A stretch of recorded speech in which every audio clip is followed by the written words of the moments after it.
Vamos que a batida é frenética, frase, oração e período é algo que a gente precisa saber. Por quê? Porque cai na prova? Ué, não cai? Oração, período, os conceitos caem. Não cai, por exemplo, assim, afinal de contas, o segmento abaixo é uma frase, uma oração, um período. Não, isso aí é muito raro cair, beleza? Quando o cara trabalha as noções de frase, oração e período, ele trabalha os conceitos de frase, oração e período. E aí você precisa saber os conceitos para entender o enunciado, para resolver algo relacionado à frase, oração e período. Beleza? Então vamos entender os conceitos para que a gente fique tranquilo numa questão de prova. Tá certo? Vamos que vamos. Olho na telinha, vai. Frase, oração, período. Bem, uma frase é qualquer declaração que estabeleça comunicação. Então, quando você fala alguma coisa, pode ser uma palavra só, pode ser mais de uma palavra, pode ter verbo ou não. Enfim, quando você declara alguma coisa e você consegue estabelecer comunicação com isso, você diz que existe uma frase. Por exemplo, quando o narrador, lá o Galvão Bueno, sei lá, grita gol, gol, quando ele grita gol, você diz que gol é uma frase. Por quê? Porque quando o cara diz gol, isso estabelece comunicação. Qual a comunicação? De que alguém marcou um gol. E aí ele grita gol, beleza? Quando você, por exemplo, passa uma mulher bonita na rua, aí você... Não é isso? Ou quando passa uma mulher na rua, você...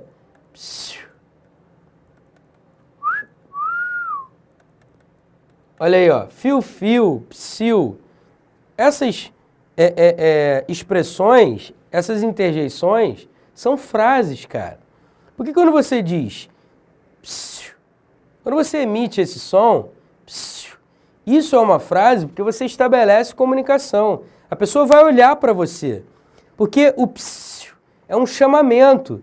Você está indicando que você quer falar com a pessoa, que você quer que a pessoa olhe para você. E fio.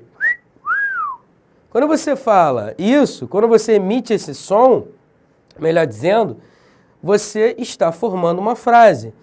Quando você diz, você está querendo dizer o quê? Nossa, como você é linda, você é bonita, você é cheirosa, gostosa, maravilhosa. Sei lá. Enfim, o fio serve como um elogio. Só que em vez de você usar palavras, você emite um som. Quando você, por exemplo, está num lugar e esse lugar começa a pegar fogo, você diz, fogo! Fogo, pelo amor de Deus! Não é isso? Fogo! Então, essa palavra serve como uma frase. Portanto, uma frase é qualquer declaração que estabeleça comunicação. Quando você vê a imagem, por exemplo, de uma enfermeira com o dedo indicador no meio da boca e aparece assim, no hospital, silêncio. Essa palavra é uma frase. Você consegue estabelecer comunicação com essa palavra. Você indica exatamente aquilo que você deseja com essa palavra. Então, frase é qualquer declaração que estabeleça comunicação. Olha para mim rapidinho. Eu dei exemplos de expressões curtinhas. Só que imagina quantas frases existem na língua portuguesa. Tudo que eu estou falando aqui agora são frases. As frases podem ser curtinhas, podem ser enormes, podem ter verbo ou não. Quando você diz que uma frase não tem verbo, você diz que ela é uma frase nominal. Beleza? Quando você tem uma frase com verbo, você diz que ela é uma frase verbal. O próprio nome já sugere isso, né? Frase nominal é uma coisa, frase verbal é outra coisa. Frase nominal só tem nome, frase verbal apresenta um verbo. Então é melhor gravar assim, ó, frase nominal não tem verbo, frase verbal tem verbo. Beleza? Agora, existem tipos de frase. Vamos ver os tipos? Olho na telinha, vem comigo. Existe a frase declarativa, interrogativa, exclamativa, imperativa, optativa e imprecativa. O que significa cada tipo de frase? Cara, o conceito é muito bunda, o conceito é muito fácil. São só nomes bonitinhos para você conhecer. Quando você diz que uma frase é declarativa, isso significa dizer que você está afirmando alguma coisa, declarando alguma coisa, e essa frase, na escrita, vai terminar em ponto final. Então, eu digo assim para você: hoje eu comi jabá com girimum. Essa é uma frase declarativa. Por quê? Porque você está declarando, afirmando alguma coisa. E a frase termina em ponto. A frase interrogativa é aquela que termina em ponto de interrogação. A pessoa vai e pergunta para você: e amanhã, você vai comer jabá com girimum? Percebe que o tom que você fala a frase, em que você fala a frase, tem um tom de indagação, de questionamento, de interrogação. Ou seja, você dá a entender para a pessoa que você quer saber alguma coisa. Então a frase interrogativa é aquela que indica que você quer, deseja saber alguma coisa. Por isso a ideia de interrogação. A frase exclamativa é uma frase que termina em ponto de exclamação, em que você a emite de uma maneira altissonante, de uma maneira um pouco exaltada, exclamativa. Quando você diz assim: hoje eu vou comer jabá com girimum. Quando você fala assim, você está exclamando, você está falando de uma maneira exaltada, de uma maneira emocionada, de uma maneira, enfim, exclamativa. E por isso na escrita você usa o ponto de exclamação.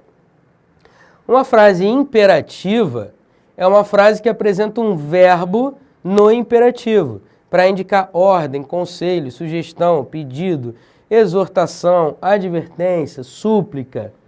Então, por exemplo, imagina, alguém fala assim para você: olha, não coma jabá com girimum hoje, senão você vai ter um desarranjo, beleza?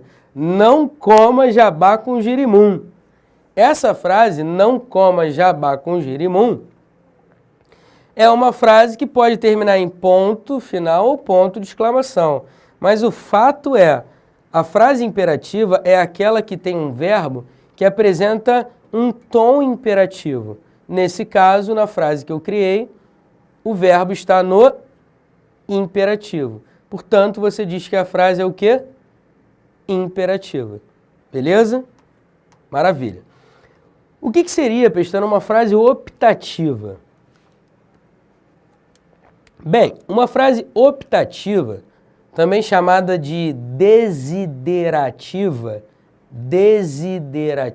ou optativa, é uma frase que indica desejo, volição. Por isso eu poderia dizer também que uma frase optativa poderia ser chamada de frase volitiva, porque ela indica desejo, volição, vontade, beleza? Que algo se realize. Quando, por exemplo, alguém diz para você assim: olha, eu desejo que você passe na prova. Essa é uma frase optativa. Quando uma pessoa diz assim: Deus te abençoe, meu filho, é uma frase optativa, tá certo? É uma frase que exprime um desejo. E tem sempre um tom positivo, um tom para cima, um alto astral, tá certo? A frase optativa tem sempre um tom positivo. Já a frase imprecativa é o antônimo da frase optativa, ou seja, é uma frase que indica um desejo, mas um desejo negativo, um desejo ruim, que algo de ruim aconteça. Por exemplo, que o diabo te carregue, ou raios te partam ao meio, seu desgraçado. Então, observe que esse tipo de expressão, de frase, exprime um desejo, mas é um desejo negativo, ruim. E aí você diz que a frase é imprecativa. Beleza? Tranquilo? Então, é isso aí. Quando a frase é nominal, ela não tem verbo. Quando a frase é verbal, a frase tem verbo. Beleza? Maravilha, vamos nessa. Vou falar um pouquinho agora de oração. A oração é uma frase que sempre apresenta um verbo. Deixa eu falar com você, olha para mim rapidinho. Né? Olhos nos olhos, vamos lá. A oração é uma frase que apresenta um verbo. Então, você me pergunta assim, Pestana, toda frase verbal, portanto, é uma oração. Resposta, sim. Tá certo. Que nem o maluco do Facebook. Tá certo. É isso aí. Meu camarada, uma frase verbal é igual a uma oração. Uma oração é igual a uma frase verbal. Porque toda frase verbal tem verbo. Toda oração tem um verbo. Portanto, a oração é uma declaração, é uma frase que apresenta um verbo. Aí você chama de oração. Beleza? É só um outro nome que a gente dá à frase verbal. Frase verbal igual a oração, oração igual a frase verbal. A oração, portanto, é uma declaração que estabelece comunicação e apresenta um verbo. Beleza? Tranquilo? A maioria das frases da língua portuguesa são verbais. A maioria das frases da língua portuguesa são, portanto, orações. Beleza? Tá claro isso na sua cabeça? Oração é uma frase que tem um verbo. Tá certo? Agora, existem tipos de oração. Existe oração absoluta, existe, enfim, vamos olhar aqui comigo, acompanha comigo. Existe oração coordenada, principal, subordinada, interferente. Nós vamos analisar cada uma. Oração absoluta, coordenada, principal, subordinada e interferente. A oração absoluta é aquela que apresenta apenas um verbo. Beleza? Vamos lá, olha para mim rapidinho. Vamos dar essa aula aqui falando olhos nos olhos, tete a tete. A oração absoluta é aquela que apresenta apenas um verbo. Então, se você diz, eu sou feliz, Maria comeu bolo, ela dormiu cedo, todas essas frases apresentam apenas um verbo. Se elas apresentam apenas um verbo, você diz que é uma oração absoluta. Ponto final, não tem mais nada a dizer, é só isso. Agora, o que é importante dizer para você é o seguinte, se eu tenho uma frase com apenas um verbo, ela é uma oração absoluta, tá certo? Beleza? Não se esqueça disso. Frase verbal que apresenta um verbo é uma oração absoluta. Tá claro isso? Portanto, oração absoluta é aquela que apresenta um verbo. E o que seria uma oração coordenada? Uma oração coordenada é uma oração que vem ao lado de outra oração, em que essas orações que estão coordenadas não mantêm relações entre si. Quando eu digo Maria comeu bolo e João bebeu refrigerante. Maria comeu bolo e João bebeu refrigerante. Essas duas orações, Maria comeu bolo, João bebeu refrigerante, são orações que não mantêm relações entre si. Aí você diz que elas estão coordenadas, simplesmente uma ao lado da outra. Uma não exerce função na outra. Aí você diz que ela é coordenada.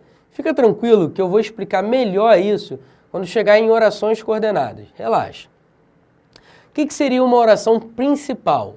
Uma oração principal é uma oração que precisa ser completada por uma outra oração. Uma oração principal é uma oração, mais do que isso, é uma oração que projeta uma outra oração como seu complemento. Beleza? Tranquilo? Então a oração principal é aquela que é a mais importante dentro de uma frase que tenha duas ou mais orações. Aí você chama de principal, porque ela exige um complemento em forma de oração. Relaxa também, porque a gente vai entender isso melhor no capítulo de orações subordinadas. Aí vamos lá, o que é uma oração subordinada? Uma oração subordinada é uma oração que completa a oração principal, beleza? Essa é uma oração subordinada. Relaxa também, que a gente vai entender melhor isso em orações subordinadas. Eu tenho também as orações interferentes.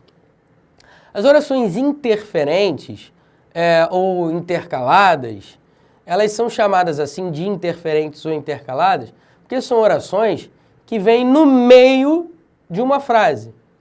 Normalmente em tom de comentário. Por exemplo, você diz assim, João era um cara muito legal. Aí vem uma oração interferente. Não é que o rapaz era inteligente também? Aí continua a oração. Por isso conseguiu conquistar o coração de Maria. Então a oração interferente ou intercalada é aquela que vem no meio de uma estrutura, no meio de uma outra oração, normalmente em tom de comentário. Tá certo? Show de bola, olho na telinha, continuando a brincadeira. E para fechar, vamos entender o que é um período. Existem 3 tipos de período: período simples, período composto e período misto. O período simples é aquele que apresenta apenas um verbo. Ué, Pestana, então período simples igual a oração absoluta. Sim, é verdade. Se uma oração absoluta é aquela que tem um verbo só, o período simples é aquele que apresenta um verbo só. Portanto, são sinônimos. O período composto, adivinha? É aquele que tem mais de um verbo. E você é inteligente. Muito bem. Então, o período composto é aquele que tem mais de um verbo. O período misto é aquele que mistura orações coordenadas com orações subordinadas. Beleza? Então, o período misto é aquele que mistura, daí misto, mistura orações coordenadas com orações subordinadas numa mesma frase. Beleza? Vamos entender isso melhor mais para frente. Mas o que eu quero falar sobre o período é algo muito importante. Olha para mim rapidinho. Por favor, presta bastante atenção no que eu vou te falar agora.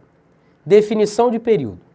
O período é uma frase que começa com letra maiúscula, apresenta um verbo e termina em ponto final, ponto de interrogação, ponto exclamativo, reticências.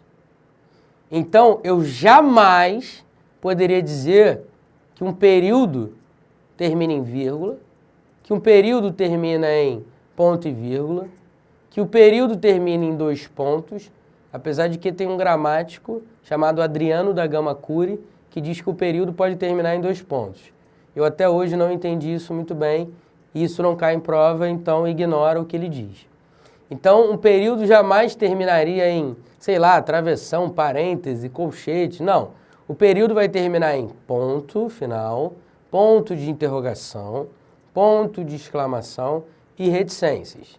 Beleza? Tranquilo? Agora, as reticências podem não terminar um período quando a palavra que vier depois das reticências, daqueles 3 pontinhos, né, vier com letra minúscula. Aí você não vai considerar como um período. Beleza? Então, repetindo. Período é uma frase que começa com letra maiúscula, apresenta um verbo e termina em ponto, ponto de interrogação, ponto de exclamação e reticências. Beleza? Tranquilo? Por que eu estou te falando isso? Porque a prova da FGV e algumas outras bancas gostam de trabalhar o seguinte: quantas orações há no trecho tal? Quantos períodos há no trecho tal? E aí, quando o cara fala em oração, você tem que pensar o seguinte: oração igual a verbo.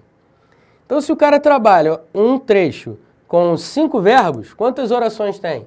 5 orações. Se o cara pergunta o seguinte, quantos períodos há no trecho tal?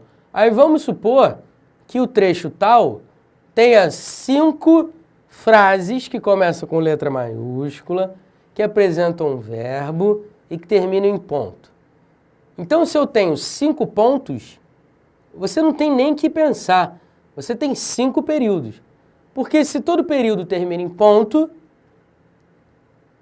se todo período é finalizado por um ponto, então cada ponto vai representar um período. Concorda comigo?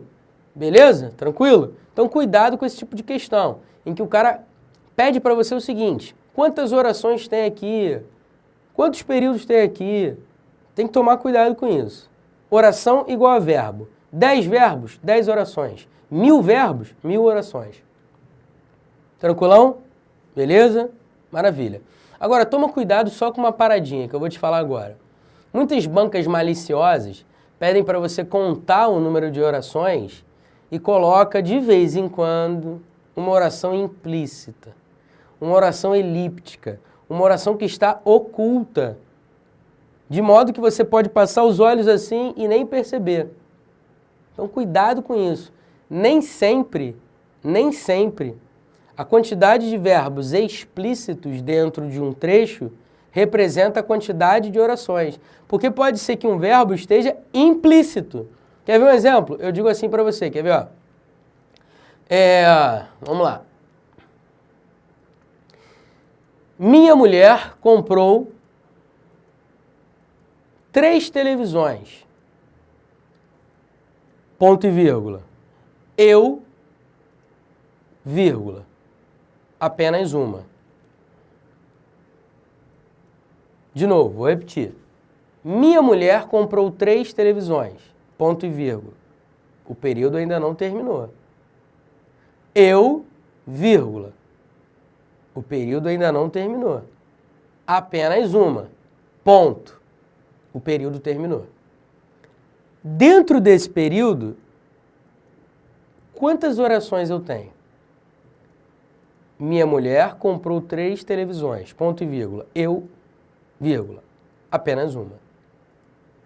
Quantas orações? Ah, Pestana, tem um verbo só.